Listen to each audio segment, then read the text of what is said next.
Hello guys, how are you. कैसे हैं सभी लोग भाई। तो आप सभी का वेलकम है इस न्यू सेशन में। और आज के इस नए सेशन में हम लोग डिस्कस करने जा रहे हैं क्या, इंटीग्रेशन। तो दोस्तों हम लोगों ने पिछले 3 सेशन में डिस्कस किया था डिफरेंशिएशन।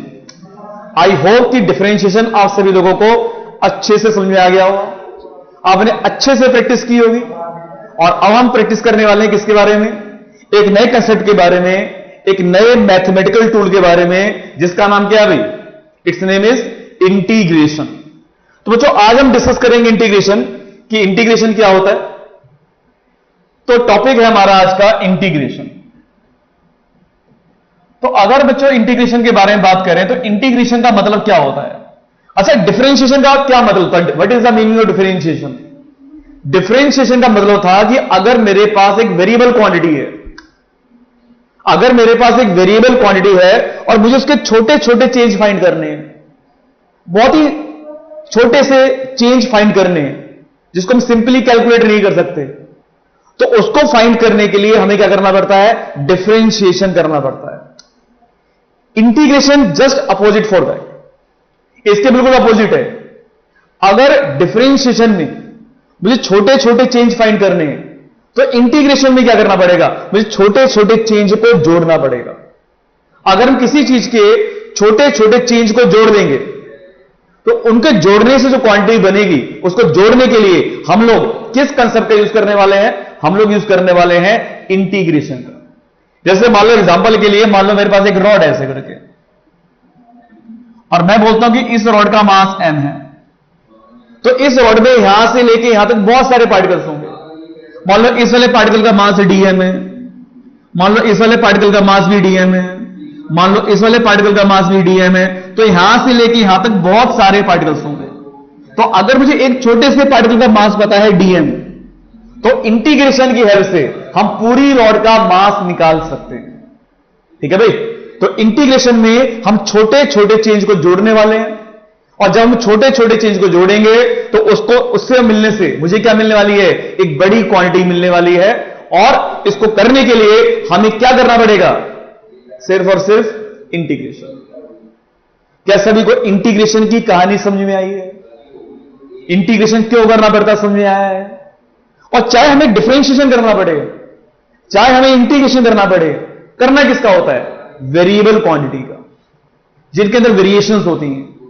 तो डिफरेंशिएशन भी किसका गया था, वेरिएबल का।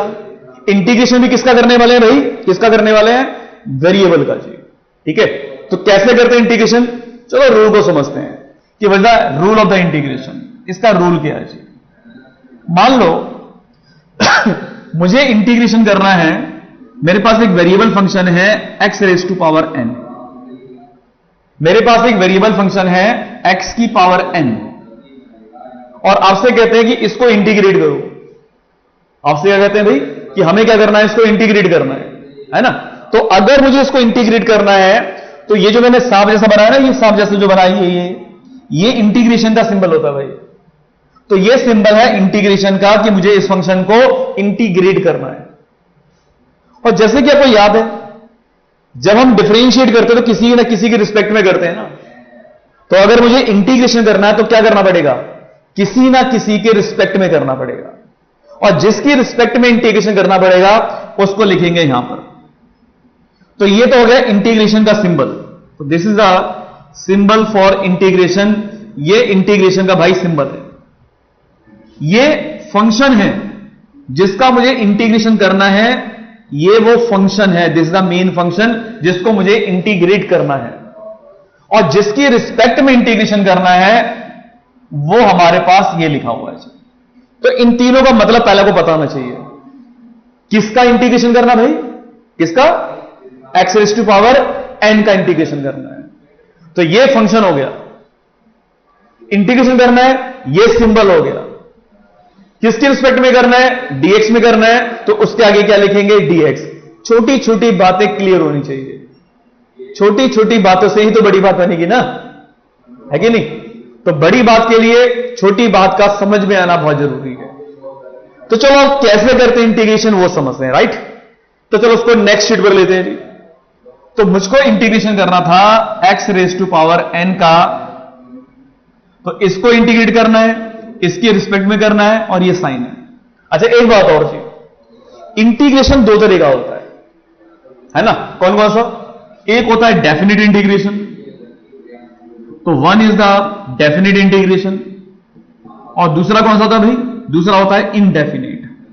ठीक है भाई, तो दो तरह के इंटीग्रेशन होंगे, एक होगा डेफिनेट और दूसरा होगा इनडेफिनेट। स्पेलिंग की प्रॉपर लिख लेते हैं अपन लोग, तो इनडेफिनेट इंटीग्रेशन।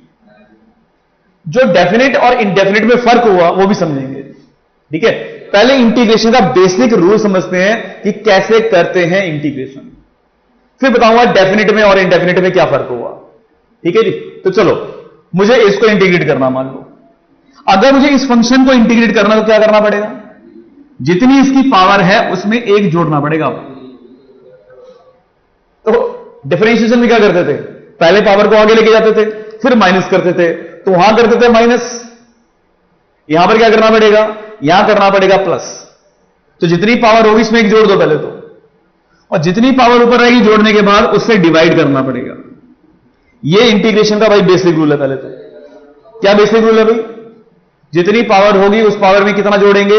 एक जोड़ देंगे। कितना जोड़ेंगे भाई? एक जोड़ देंगे। जितनी ऊपर पावर बन जाएगी उससे फिर क्या कर देंगे? उससे डिवाइड कर देंगे, है ना? अच्छा एक बात और, मैं कह रहा था ना डेफिनेट होता है इनडेफिनेट होता है। डेफिनेट में क्या होता है? आपको यहां पे लिमिट्स गिवन होती हैं कि मुझे इसको जोड़ना है, इसका इंटीग्रेशन करना है, यहां से लेके इस लिमिट तक करना है। तो अगर लिमिट्स गिवन होती है तो डेफिनेट होता है, और लिमिट्स अगर मेंशन नहीं है कि कहां से लेके कहां तक जोड़ना है तो वो होता है इनडेफिनेट। तो पहले हम प्रॉपरली इनडेफिनेट करेंगे आराम से, ठीक है? और जब इनडेफिनेट करेंगे तो जितना भी इंटीग्रेशन होने के बाद आएगा उसके साथ में प्लस में लगा देंगे सी, और सी हमारे यहां पर एक कांस्टेंट है। तो अगर लिमिट्स मेंशन नहीं है, अगर लिमिट्स मेंशन नहीं है तो कौन सा इंटीग्रेशन होगा भाई? कौन सा? इनडेफिनेट। और अगर इनडेफिनेट इंटीग्रेशन होगा तो आपने इंटीग्रेशन करने के बाद क्या करना है भाई? सी जरूर लगाना है। ठीक है, सी ये वाला सी नहीं, सी यहां पर एक कांस्टेंट है। ठीक है भाई तो चलो एक और इंटीग्रेशन करते हैं। Let's start the next question. वो तो बेसिक रूल था। मान लो मुझे इंटीग्रेशन करना है एक्स स्क्वायर का करना है, इसका मुझे इंटीग्रेशन, तो रूल बताया ना हम लोगों ने। What is the rule is? Power में कितना जोड़ना भाई? पावर में कितना जोड़ना है? पावर में कितना जोड़ना है? पावर में कितना जोड़ना है? एक।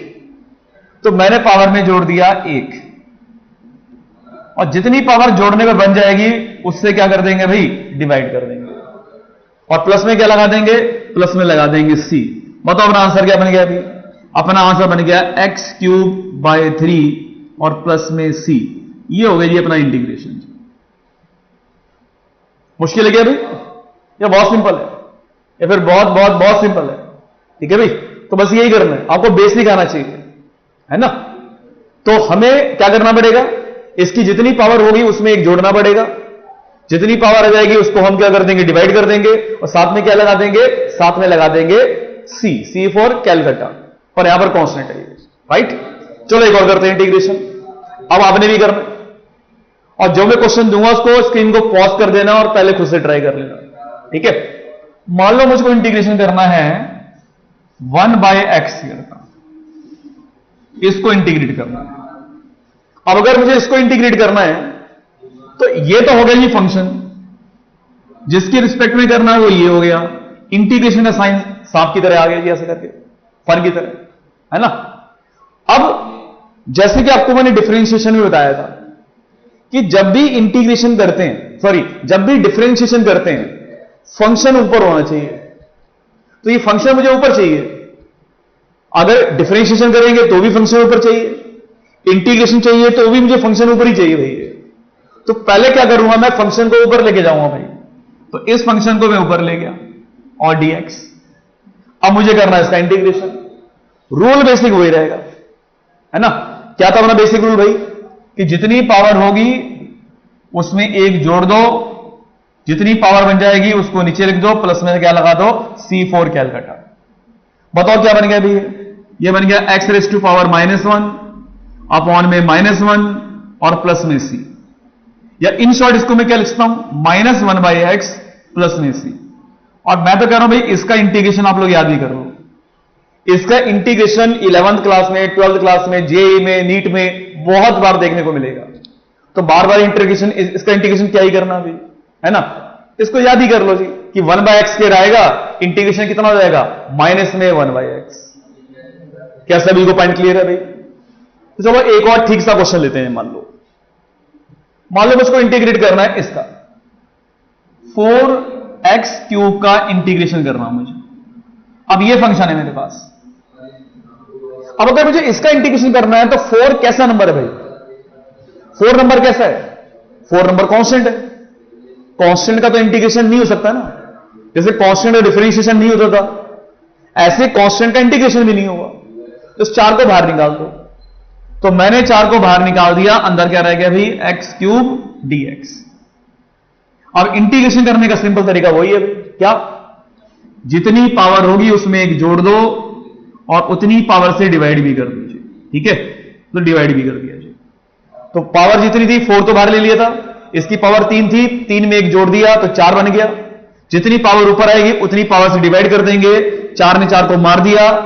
And what the answer is x की पावर 4। और साथ में क्या लगाएंगे भाई, c जरूर लगाना जी। आप c क्यों लगाते हैं उसकी आपको मैं बताऊंगा इंपॉर्टेंस क्या होती है जी, पर रूल आपने जरूर फॉलो करना है ऐसे करके जी। अच्छा एक बड़ा अच्छा सा इंटीग्रेशन देखो यहीं पे करते हैं जी, ये चलो नेक्स्ट शीट पे करते हैं जी। मान लो मुझको इंटीग्रेशन करना है सिर्फ 4 का, पहले तो 4x² था ना, अब मान लो सिर्फ मुझे 4 का ही इंटीग्रेशन करना है। तो पहले बात तो ये बताओ कि क्या 4 का इंटीग्रेशन पॉसिबल है? हाँ भाई आप लोग बताएं कि क्या 4 का इंटीग्रेशन पॉसिबल है? तो 4 का कोई इंटीग्रेशन पॉसिबल नहीं हो सकता, because 4 is the constant number, और कांस्टेंट नंबर का कोई भी इंटीग्रेशन तो नहीं होता भाई। इसको तो धक्के मार के बाहर निकालना पड़ेगा। तो 4 को धक्के मार के बाहर निकाल दिया, अंदर क्या रह गया, dx। अब तो यहां पे कोई फंक्शन ही नहीं बचा। बिना फंक्शन के कैसे करोगे इंटीग्रेशन भाई? क्योंकि इंटीग्रेशन तो हमेशा फंक्शन का होता है। अब फंक्शन यहां पर है ही नहीं कोई, फंक्शन तो चोरी हो गया जी। अब फंक्शन कहां से लेके आए, कहां से लाए फंक्शन? बिना फंक्शन के तो इंटीग्रेट कर नहीं पाएंगे। तो क्या करें इसके लिए बताओ, क्या तरीका लगाएं, कौन सी तांत्रिक विद्या लगाएं ताकि इसका इंटीग्रेशन कर पाए? तो अगर अब कुछ नहीं है तो 1 मान सकते हैं, और अगर इसको 1 मान सकते हैं तो आपको पता है किसी की पावर 0 वो 1 के बराबर ही होता है, हाँ या ना? किसी की पावर 0 कर दो वो 1 के बराबर होता है। तो अगर यहाँ पर कुछ नहीं तो 1 है, तो मैंने इसको क्या लिखा नेक्स्ट स्टेप में, इसको मैंने लिख दिया x की पावर 0, ताकि इंटीग्रेशन के लिए फंक्शन तो आए भाई। बिना फंक्शन के इंटीग्रेशन कैसे होगा? तो अगर मुझे x की रिस्पेक्ट में इंटीग्रेशन करना है तो मैंने x की पावर 0 ले लिया।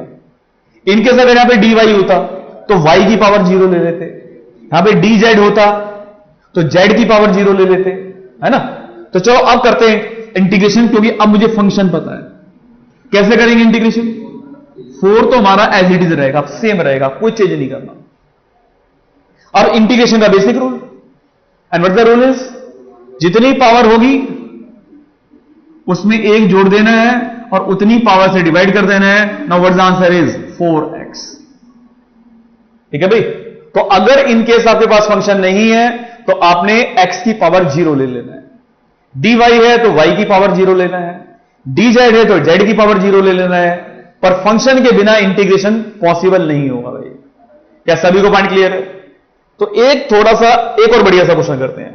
देखो क्वेश्चन क्या है, मुझको इंटीग्रेट करना है, मान लो 4x² प्लस में x प्लस में 1, ये करना है इंटीग्रेट। और अगर आप लोगों को इंटीग्रेशन इसका आता है तो आप स्क्रीन को पॉज कर दो एक बार और सॉल्व करो और मेरे साथ अपना आंसर चेक करो। ठीक है, चलो करते हैं इंटीग्रेशन। सबसे पहले क्या करो भाई, इसको 3 भागों में तोड़ दो। और अगर मैं पीछे c लगाना भूल गया था तो c जरूर लगा देना भाई, ठीक है ना? सबसे पहले क्या करो, इसको 3 भागों में तोड़ दो जी। इसको 3 भागों में तोड़ेंगे, कैसे लिखेंगे? 4x² dx प्लस में x dx प्लस में 1 dx। 3 भागों में तोड़ दिया जी, टूट गए 3 भागों में जी। अब करते हैं इंटीग्रेशन। इस 4 को धक्के मार के बाहर निकालो, 4 बाहर आ गया। x² का इंटीग्रेशन, पावर में 1 जोड़ो फिर डिवाइड कर दो उतनी पावर से। यहां पर x की पावर 1 है, तो फिर रूल वही, पावर में 1 जोड़ो, फिर उतनी पावर से डिवाइड करो, 1 को बाहर निकाल लो, फंक्शन बचेगा ही नहीं कोई। तो क्या मान लेंगे, x की पावर 0। और अगर मैंने मान लिया x की पावर 0, तो तरीका क्या है भाई कि इसकी पावर में 1 जोड़ना है, ठीक है भाई, और फिर उससे डिवाइड कर देना है, तो क्या बचने वाला है, x। तो अगर सिंपल मैंने 1 को बाहर निकाल दिया, dx रह गया, तो dx के आगे फंक्शन अपना ये वाला होगा, और इसका इंटीग्रेशन अपना ये x आएगा, तो इसका इंटीग्रेशन अपना आ जाएगा जी x। And that is the answer of this question. भाई कितने लोगों का आंसर बिल्कुल ठीक है जी, सभी को वेरी वेरी गुड भाई, ठीक है। तो ये था भाई इंटीग्रेशन का अपना सबसे बेसिक फंडामेंटल रूल, ठीक है बच्चों।